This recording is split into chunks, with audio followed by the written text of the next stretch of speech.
Hello and welcome back to the science fiction, well, not the science fiction rating system. It's no more professional than last week. It's the same. Again, we asked Chris if he could do a podcast live from his Alien spin-off movie set, and he refused. So you're just stuck with us again, watching trailers and talking crap. Yeah, he's battling xenomorphs. We're sat here. I've not even got a beer. I've got some water, UK water. I've got UK water as well, yeah. But you've been ill. You've been ill, Sam, so that's okay. It's true, I should be off the beer, you're right. So last week Alex brought a pile of trailers to watch. Mm-hmm. Thanks for that. That's all right. It was an experience. It was fun. This week I've brought a pile of trailers to watch. And at the end of it we're going to pick one to put into the actual rating system itself. Ooh, so exciting. We'll see what takes our fancy. So we're going to start today with no, we're not going to start with the showstopper. Actually, I'm going to change the order from what the order I put on there was.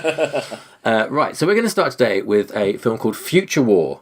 Ooh. Now, this and a few of the from. Have you ever read the Bad Movie Bible by Rob Hill? No, I haven't. It's a website, but you put a book out as well. And funnily enough, in the science fiction section, where I've got this film from. We'd actually watched quite a few of the entries already. Let's go back to the start. Really? Oh, that's a bit weird. Superman 4. Obviously, you'd already seen that. Star Crash. Battle Beyond the Stars. Oh, God. We have watched a lot of these. But you know from that like this guy has clearly got taste in bad films. So I love Star Crash so much. Future War. Yeah. This is from 1997. And I'm going to quote from Rob Hill here. You know something's gone wrong with your movie when you hire a special effects artist and model maker to direct, then have to bring someone else in to fix the special effects and models. Oh dear. Okay. And a small synopsis: an escaped slave from the future travels to the present, where he's pursued by dinosaurs from the past. What? Yeah, we'll watch the trailer, and I'd like to try and count how many times the set, which is basically a bunch of boxes, is used in this trailer. It's okay. Quite a few. So here we go. Okay. Future War. In the present, we're going on the assumption that some animal out of the hills has gone on a rampage. The past will collide with the future. Can't count on the police, can't count on anybody. Let's do this thing. For the battle of the universe. Explain this. We leave no trace. We found this. What the hell made that? We have to draw them out of there. You know that is amazing. That's one of the best trailers I've ever seen. That was... People Doesn't need to that watch look that. Incredible? I don't know. I mean, how could something be better than that? Because that looks so good. I know. He's directed by... he's the guy who did the effects on Reanimator. Oh, okay. That's what he's like. And I think obviously a lot of the stuff as well. And that's got good effects, so I don't really understand how it went so wrong. He's too busy directing, I suppose, making all those executive decisions with his directing. True. He's probably spent a month on that trailer, probably, just editing it. Yeah. I don't know what's going on. A dinosaur's come back from the past to fight a man from the future in the present, I guess. But what? Well, we need to watch it to find out. Yeah, we do. The trailer ranking system we've got going here. So we put 5 trailers into ranking last week. We've got Bleeding Steel, Humanity Bureau, Hover, 2036, Origin Unknown, and Future World. That's the ranking so far. I think this is a number one for me. Oh, yeah, hell yeah. There's no way. That's exactly, yeah. So hell yeah. It's looking good for Future War so far. Right. Let's follow that up by going a bit further back in time. So we watched a film called They Live with the rather wonderful Rowdy Roddy Piper. I mean, I say wonderful. He wasn't a great actor, was he? No. He was good at fighting. But he made a career out of it. Have you seen him in It's Always Sunny in Philadelphia? No, I haven't. Is he? He has like a recurring character in that, and I guess not that long before he died.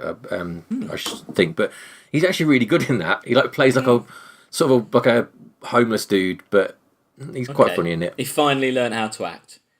Yes. Anyway, back in the heyday of his acting career, he also starred in the film Hell Comes to Frogtown.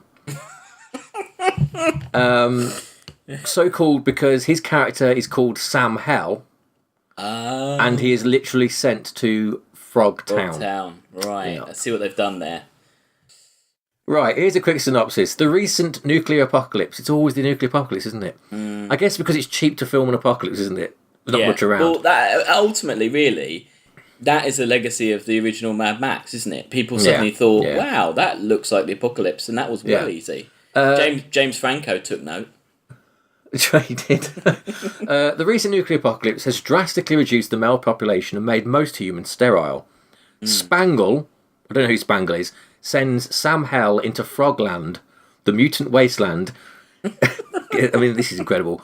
To impregnate as many fertile women as he can.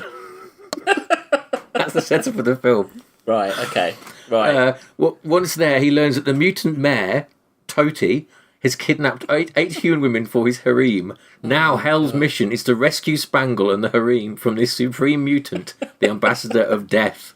Right. Let's watch how it comes to Frogtown. For a moment. Oh my God. On the art of cinema. Think of a motion picture like The Last Emperor and the 9 Academy Awards it so richly deserved. Consider the profound emotional experience of a truly great film. Then forget it, sweetheart. Yes, better blow it out your exhaust pipe, cinema lover, because here comes fun with hair on it. Oh, that's disgusting. You're gonna see the biggest piece of shattering entertainment that ever molested your sensibilities. That sounds great. Yeah, that's pretty crazy. Is it supposed to be a comedy, though? I mean, that's the thing. Like he knows what he's doing. It's Donald G. Jackson. Does that name mean anything to you? No. He's like made a lot of films like this. Have you ever seen The Rollerblade 7? Oh. That's the only one of his films I've seen, which is...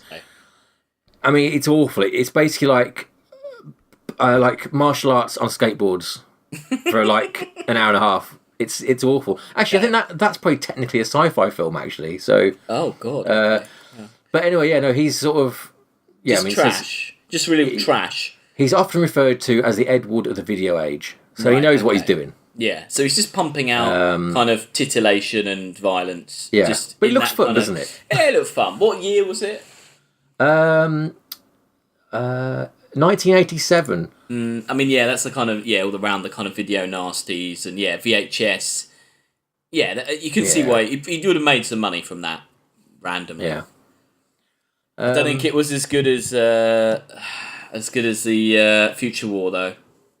No, definitely not. No, I don't. I think it was too knowing, wasn't it? I think it should put it below Humanity Bureau. It's too knowing. Yeah. Looks fun though. Yeah, it looks fun. This film we're gonna watch the trailer for now is called R.O.T.O.R. Yes, let me refer back to the Bad Movie Bible. It's got the. It's a quote from. This is the opening text of the film. Today's headlines: murder, rape, robbery, and arson. Tomorrow's solution: R.O.T.O.R. Robotic Officer Tactical Operation Research. They really wanted that to spell something, didn't they? But it's R.O.T.O.R. It's not even really a word, is it? That's not really. The best they could come up with. So I watched this trailer. From what I can tell, it's like Terminator and Robocop, so it's going to be twice as good as both, I'm sure. Let's find out, shall we? The future has already arrived 25 years too soon. Impossible. Robotic. It's okay, honey. It's a police officer. Officer. Tactical. Operation. Research. R.O.T.O.R. It's prime directive. That looked really good. What is going on? I don't know. That looked really good, though. I mean, it just looked like about an hour and a half of him wandering around killing people, didn't it, really? Yeah.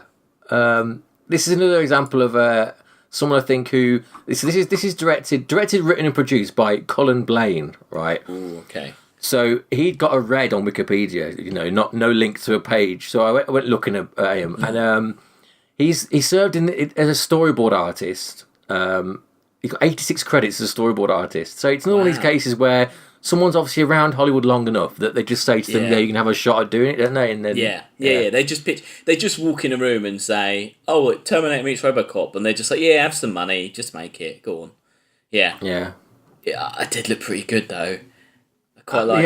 I like the look of that. Did you catch the line about him saying that like justice whatever's arrived 25 years too early? Yes, I didn't understand that. So that's explained in this book. So basically everything's so bad that they put this guy into operation 25 to 50 years before they're planning to finish it.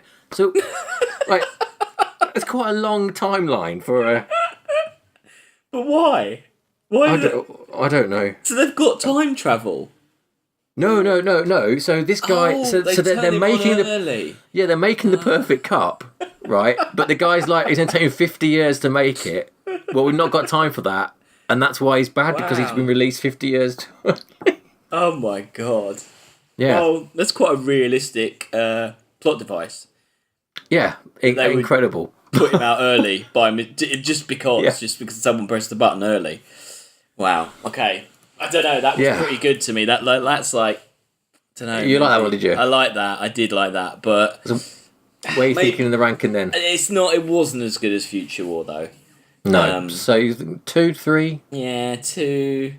It didn't have as much going on. I think I'm worried that maybe that is all that happens in it. Yeah, so, I think number 3. Yeah, number 3. Yeah. Cool. Right. Okay. So, is this my final film? I think it is. This is the finale now. So, this film is called The Amazing Bulk. Had you heard of The Amazing Bulk? I had not heard of The Amazing Bulk. Right. I got linked to this from... I can't remember where it was, but someone basically saying... this is what they should. This is how an Avengers: Infinity War should have ended, right? Right. So we're going to watch the trailer, and then we'll watch the end of this film as well. So let's watch the trailer first. We'll put that in here. Is there a synopsis, or you're not going to even bother? Oh, yes. Sorry, good thinking. Right. I don't think there's much of one. Government research scientist Henry Hank Howard has been commissioned by General Darwin, who suffers from amethophobia. Amethophobia? What's that? What is that? The persistent fear of dust.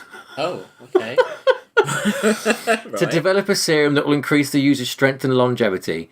Why is it important that he's scared of dust? I'm not entirely sure. Basically, it is the Incredible Hulk. That's the plot. Right. Okay. Right, let's get in there. Yeah. For very much longer. The government will stop funding this project unless you start showing some goddamn results. I know you're not gonna believe me, but your dad tried to kill me. Step aside! My father. There is a madman by the name Dr. Kemp. We believe he is sending a rocket to the moon and plans to blow it up. We're gonna have to take you down to the station. It's not what it looks like. What the hell is that? Well, it ain't Barney the Purple Dinosaur. We're sending you there alone to eliminate. The Amazing Bulk. That is amazing. But is it a joke though? Do they know? Are they doing this knowingly to be bad? I mean, it's so bad. When was it made? 2012 it came out. Which, I don't really know. I mean, it says here, director Louis Schonbraun was researching stock computer-generated imagery for the production of a low-budget horror mockbuster. Right. But I think, he never initially intended to make a bad film, but retroactively considers it a parody. I mean, it has got the look of it to me of a film that it looks to take itself too seriously to have always been, trying to be a bad film. Yeah. So this is the end of the film, which this is what I saw with no context, and I think you'll agree that this. I don't think you can intentionally make something like this bad. So let's watch this. For his ED. He gave more than I could ever imagine. Now that you created the serum and proved it successful, I no longer needed his backing. So I had no choice other than to eliminate it. The government will probably give me an award for this. For creating an army of superhuman soldiers. You're crazy, you know that? You're sick! And now I shall eliminate you. You bastard!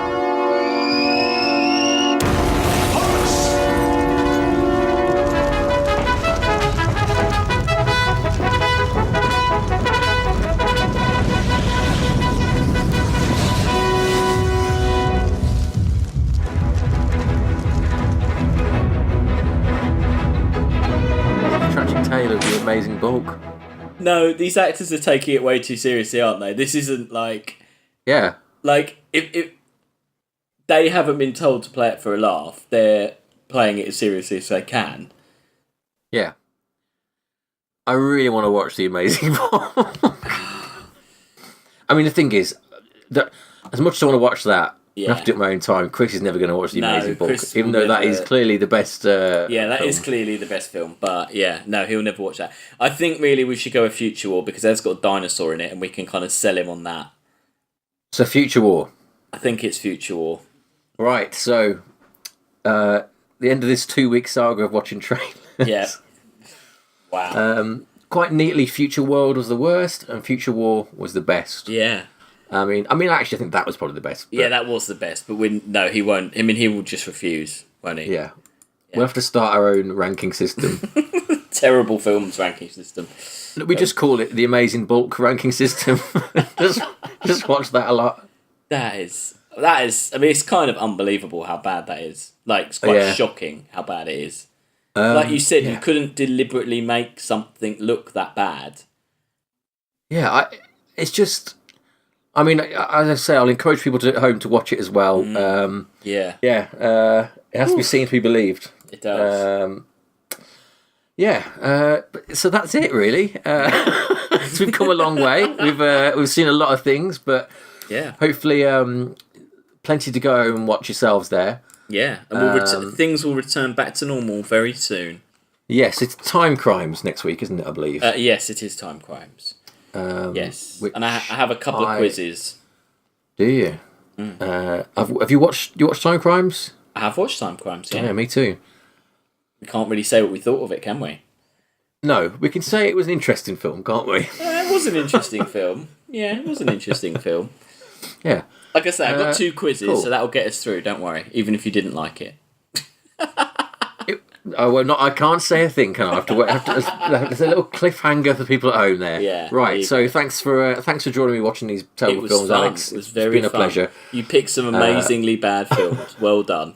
Yeah, we'll have to do it again sometime. Yeah, and look out for now, Future War getting reviewed sometime in the future if we can convince Chris to watch it. Oh, he's not got a choice now. That's happening. Nah, okay, good. I still can't believe we've got a little spoiler for the future, but he's agreed to watch Jason X. I can't believe we got that past him. I think he's forgotten. He's so busy, he's not really paying attention. I think that's what it was. Yeah, we should probably re-pitch Super Mario Brothers to him and see if he'll just say, see if we'll go for it this just time. agree. Yeah. Yeah. Well, that's for a fight for another day. Cool. Brilliant. Right. Well, I'll see you all next week for Timecrimes. For now, that's it. Bye-bye.